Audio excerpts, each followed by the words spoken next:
it's easy for me, right? It'll work out. Yeah. Well, some reason that relationship didn't work out, right? Because I didn't understand money personality types for sure. But talk about that a little bit, right? That part of money where people have that, like almost like that unhealthy version of it, right? Yeah, and we see that a lot. I mean, almost every day.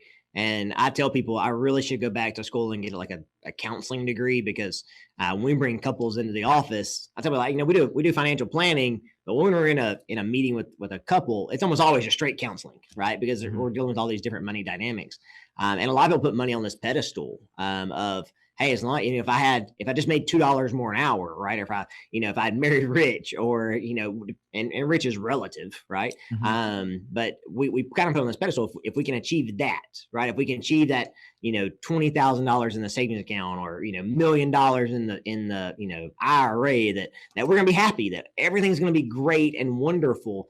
And it's just not. We kind of forget that it's a tool. Money is a tool to be used.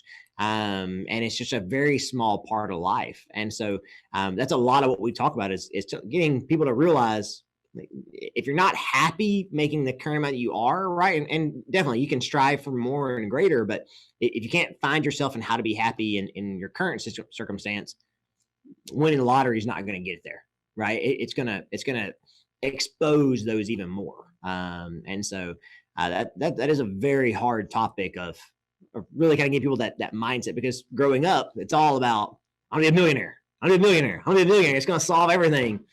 And it doesn't. So yeah. It's funny, that conversation that I'm gonna be a millionaire. So my older brother has 7 kids. And as kids, as we grew up, because my parents, I ended up living on my own at 16. My parents passed away, my dad when I was 18, my mom when I was 20, and they're very unhealthy addicts and different things. And so as we grew up, I was always saying, like, I'm going to get a job. I'm going to work way up, work in a corporation. I'm going to work for a company. I'm going to be consistent, constant. I'm going to be secure. Right. And my older brother was always like, I'm going to go conquer the world. I'm going to go be an entrepreneur and different things. And then, in our 20s, when I got done coaching baseball, I never had a job, right? Again, for the rest of my life. And my brother, always had a corporate gig, making, decent money and living a decent life and different things. And now it only took me, 12 years as a business owner and entrepreneur to finally get him to come on board and join nice. What we do and different things. Yeah. But it's one of the greatest gifts I could ever give, I think, is to give him, that freedom and stuff. But, for me, it's funny, we had the opposite though, right? From what we always said we were going to be. Yeah. Growing up as kids. Did you see yourself as an entrepreneur growing up? I didn't, like, I thought kind of I thought I was be a professional baseball player, and then I grew up and, didn't get over 5'7", 5'8", 5'8", with my cowboy boots on, and just didn't work out, right? I'm not very athletic. Don't laugh. Sorry, my team's back here. And so that didn't really work out for me. But no, growing up, I didn't think so. I really didn't know what I was going to do. I knew I had big dreams. And so I kind of took every job I had as like, every job I had, I was an owner in it, right? I took real big ownership, but I also got really bored really quickly. So I worked at McDonald's and Sloshki's and United, UPS, right? What can Brown do for you? And every job I had, I took ownership, but these companies are major corporations. So when you bring an idea to the table, it doesn't just get implemented. And so it took a little while for me to find my entrepreneurial spirit or realize this is what I really wanted to do.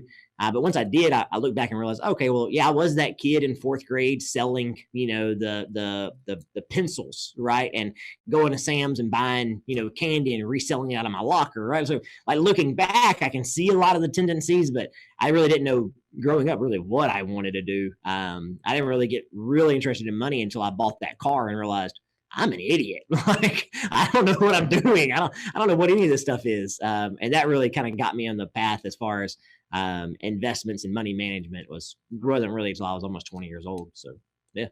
I think I was kind of always that way too. I remember, like, as a kid, the fundraisers all the time, right?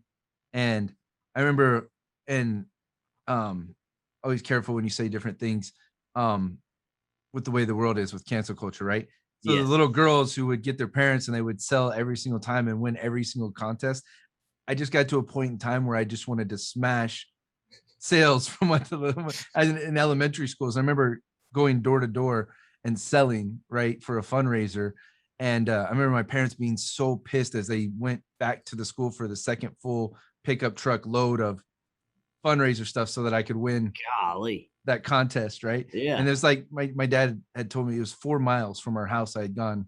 It continued to walk and continued to go every afternoon. Obviously, when you're in elementary school, times are very different. They don't let kids do Oh that yeah. anymore.